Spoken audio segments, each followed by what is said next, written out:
Today, on the Word Preacher Podcast, Penitence and Justification, and the Ethical Dilemma of Godlessness.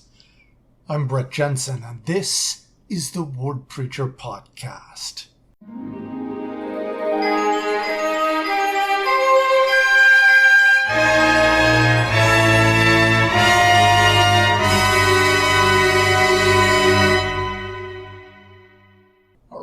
Our Come Follow Me curriculum for this coming week will bring us to additional chapters in the book of Psalms. We will be covering Psalms 49 to the end. We're going to skip Psalms, the last part of Psalms next week, in favor of going back to Chronicles, which was entirely skipped by the Come Follow Me curriculum. So I encourage you to also read the Come Follow Me material, but we'll talk about some stuff in Psalms today. All right, if we can start by looking in Psalm 51. This is kind of an interesting psalm. It's said to be a psalm of David after he had gone into Bathsheba. And the psalm is applicable to all those who recognize that they're guilty of sin and desire in their heart to be forgiven. This is about penitence, and so this should be everyone. Everyone should feel this. Not everyone does, and we'll talk about justification a little bit, but first, some reading. First 4 verses in Psalm 51. Have mercy upon me, O God, according to thy loving kindness. According unto the multitude of thy tender mercies, blot out my transgressions. Wash me thoroughly from mine iniquity, and cleanse me from my sin. For I acknowledge my transgressions, and my sin is ever before me. Against thee, thee only have I sinned, and done this evil in thy sight, that thou mightest be justified when thou speakest, and be clear when thou judgest. Okay. So this is kind of important, this idea that a person needs to acknowledge that what they have done is wrong. They've wronged God by committing sin. And the biggest obstacle to admitting that what you're doing is wrong is typically pride, but it can manifest itself in 2 different types of lies. First, a person might suggest, it's okay for me. It may be a sin for most people, but it's okay for me. And there's several sub-reasons along this line of thinking that are worth considering. For example, it's okay for me because I've done a lot of other good things. This is common in a variety of contexts. Jesus, for example, told a parable of 2 men who offered prayers. One of them, a Pharisee, listed his good deeds. He fasted, he prayed. He was glad that he was better than other men, including the other one who was standing there, a publican. The other, the publican, humbly pled, God be merciful to me, a sinner. And you can read that in Luke chapter 18, verses 10 through 14. Absolutely profound and memorable.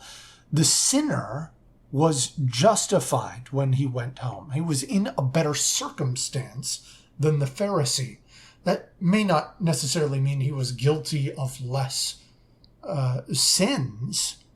The Pharisee might have kept more commandments, but he was the publican was moving in the right direction, and the Pharisee did not think he needed to move in any direction.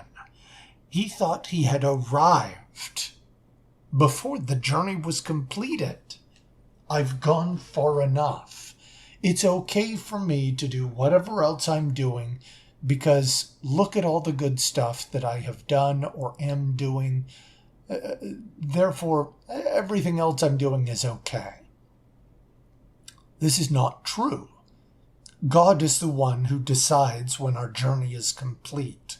We don't have a great understanding of what done looks like, what is fixed, what is complete.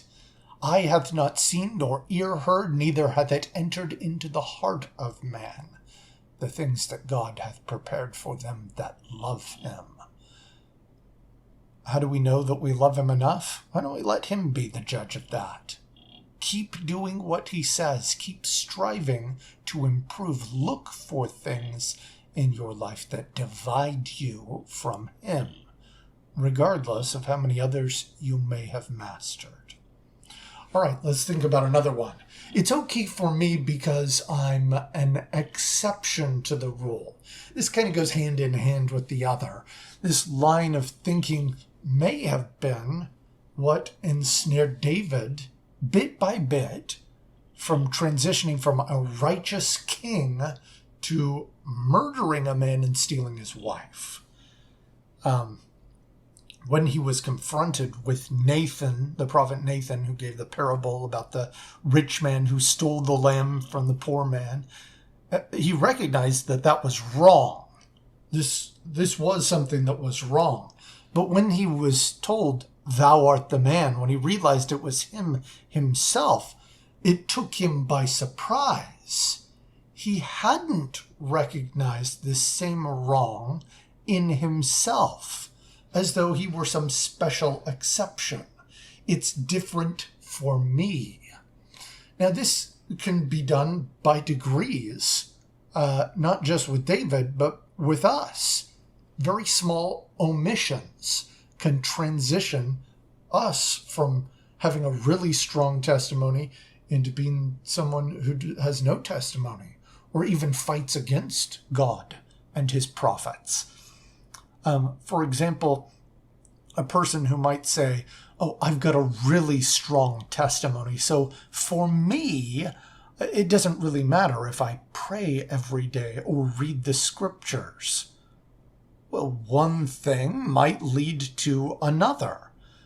This type of movie or show might have some objectionable content, but for me, because I've done so many other things, it won't affect me. It might affect other people, but I'm an exception to this rule. Some people might have their testimony challenged by surrounding themselves with the influence of people who hate God and his prophets. But for me, I can still objectively consider all perspectives. I use reason and logic, and I'm not afraid to have my beliefs challenged.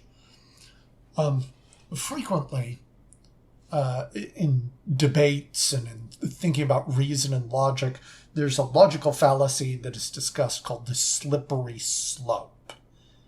The idea behind it is, if we allow one thing to happen, it will inevitably lead to this other consequence, and perhaps to another, and this thing down the road, which is an undesirable consequence, is therefore a reason not to allow this thing way up the slope. And that's why it's described as a fallacy, because, well, what if it doesn't necessarily lead to that? In some situations, and I don't think I can overemphasize this, the slippery slope is not a logical fallacy at all. Think about how many times you've heard about somebody who has broken their covenants, destroyed their marriage, broken the law of chastity by describing their circumstance as one thing led to another. I've heard many people in many circumstances talk about that sort of justification. One thing led to another. What does that mean? It's a slippery slope. It really can cause you to go from one situation to another. The small things you do at the top of the slope make a big difference. You may not recognize how quickly a person can fall down until you're sliding there yourself. That's not a situation you want to be in. Be very careful. For me, maybe there aren't exceptions. For me, maybe the rule still applies. A lot safer. Okay, let's think about another one that may seem different. The idea that it's okay for me because I'm a lost cause anyway. This version can be insidious because it masquerades not as pride, but as humility. It's the opposite of pride to suggest, oh, I'm no good, I can never make it anyway, right? No, it's not. Jesus is literally asking you to come to him and let him heal you. Like the children of Israel who were invited to look upon the brazen serpent, you are also called to look to God and live. And if you say, that won't work to me, I'm too far gone, the poison has worked its course, that's the same as saying Jesus isn't powerful enough to help me. I don't think I can overemphasize this one either. Quit that nonsense. Of course, you can't save yourself. There's nothing wrong with understanding that you have a tendency to fail, prone to wander. Lord, I feel it, prone to leave the God I love. But don't underestimate the mercy and power of the Lord Jesus Christ, who loves you and loves your effort to come to him. Persistence demonstrates the needed desire.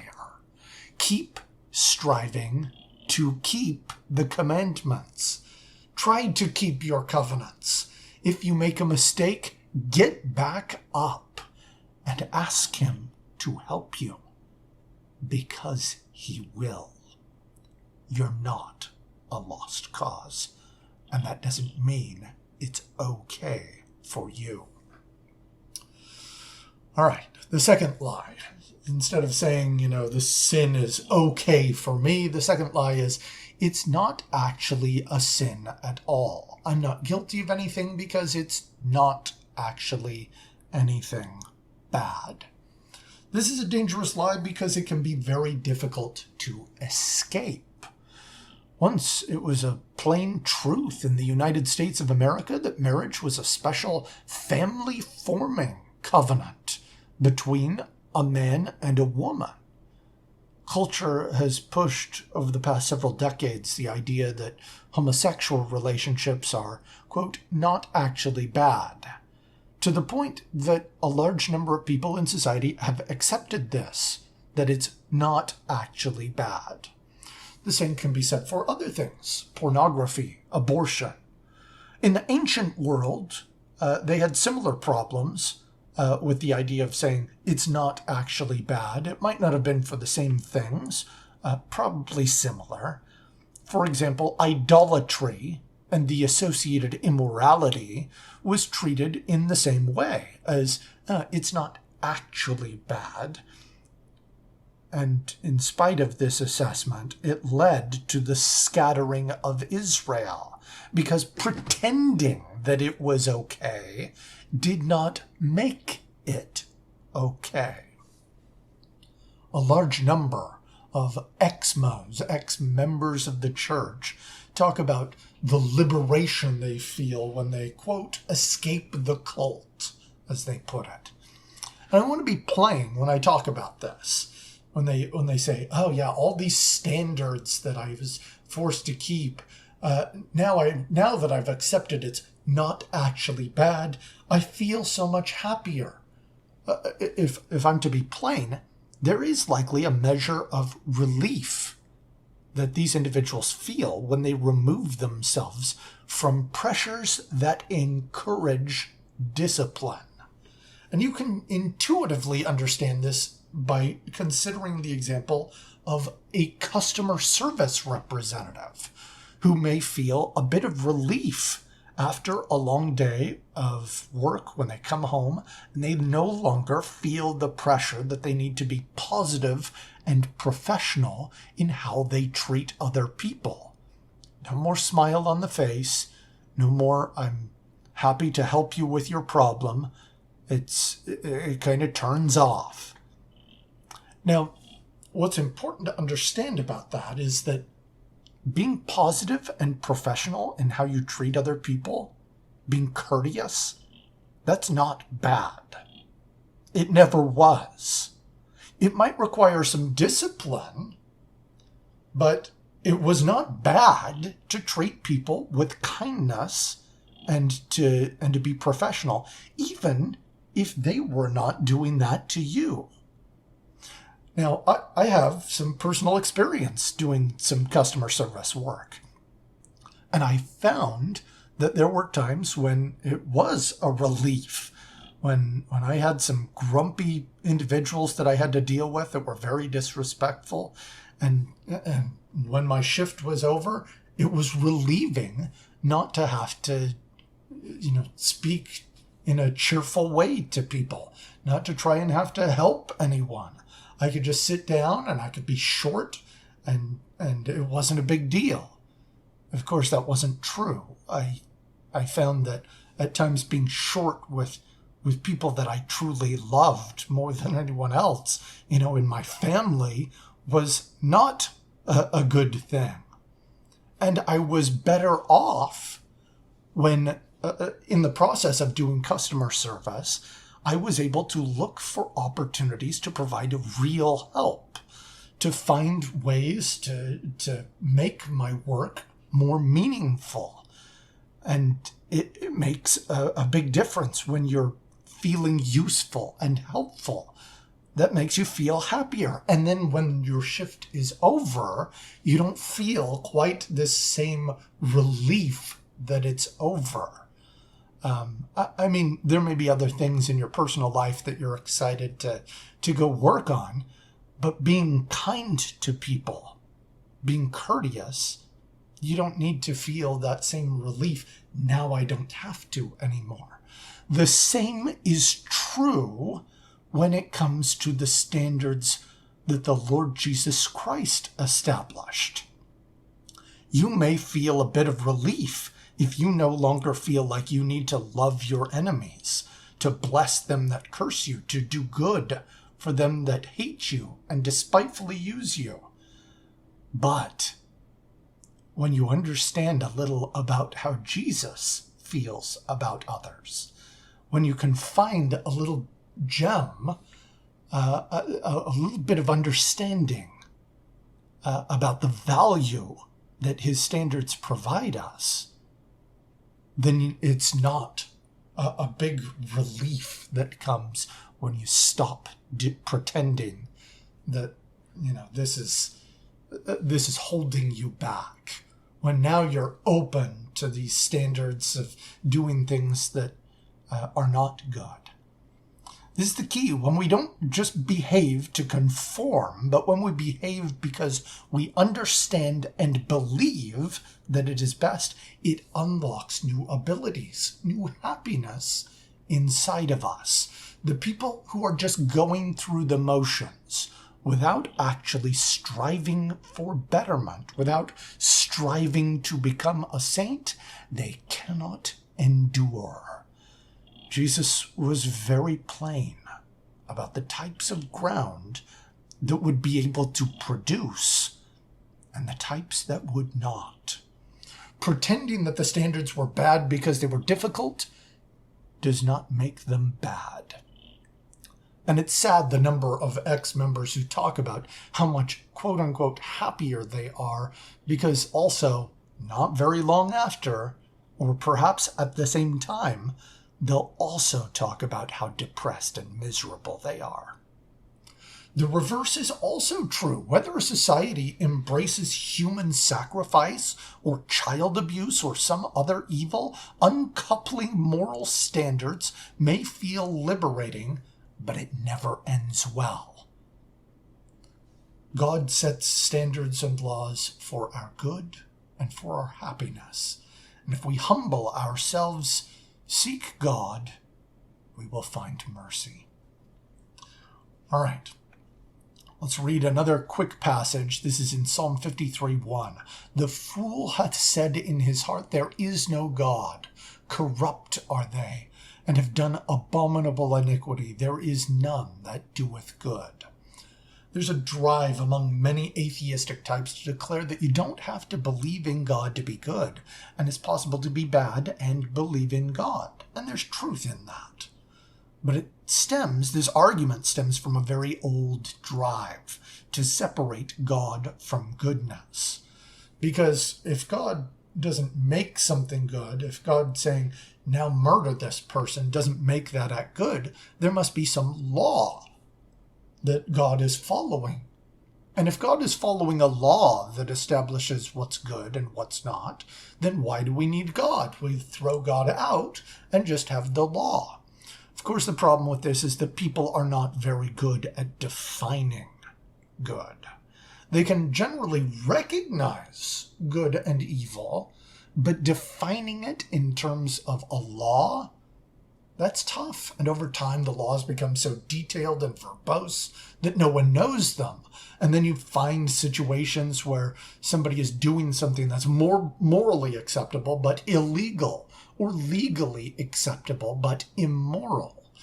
The ultimate destination for true atheistic thought, if you truly believe that humanity are nothing more than a life form, an animal that accidentally mutated and advanced to dominate the planet, the ultimate destination is moral relativism, which is the idea that nothing is actually good, and that society might call something good or evil, but a school shooting is on the same level as a toddler describing broccoli. It's just something they dislike. It's not something objectively bad. And the moral implications of using reason alone can lead to very dark places. What's the logical problem with a racial genocide to solve racial strife? Logically, if all humans, except for ethnic Chinese, for example, were killed, would that not solve all racial tensions in the long run? I mean, sure, mass murder might be called bad, but without invoking something built on the foundation of objective religious morality, how can that be proven to be bad? Now, that might seem like an outrageous example, but dictators of the 20th century actually walked more than a few steps in this direction, using reason and logic. Another passage. Psalm 62, 7 through 10. In God is my salvation and my glory. The rock of my strength and my refuge is in God. Trust in him at all times, ye people. Pour out your heart before him. God is a refuge for us. Selah. Surely men of low degree are vanity, and men of high degree are a lie. To be laid in the balance, they are altogether lighter than vanity. Trust not in oppression, and become not vain in robbery. If riches increase, set not your heart upon them. The introduction of an objective judge of right and wrong. A living law. A person who is the way, the truth, and the life. That allows difficult moral questions to be answered. True religion turns bad men into good men, and good men into better men. Our faith makes us better than we might otherwise be. Or as it reads in Psalm 111, verse 10, the fear of the Lord is the beginning of wisdom. A good understanding have all they that do his commandments. His praise endureth forever. In the end, God is real. He is the way, the truth, and the life, a guide to happiness. His laws and standards will lead us to a path of eternal splendor. We appreciate all the support for the Word Preacher podcast. Next week, we will be looking, as we mentioned before, in the book of Chronicles to stuff that we missed. That's not where the Come Follow Me is. That will be more in Psalms. Please study these things individually and in your family. And of course, as always, fight on.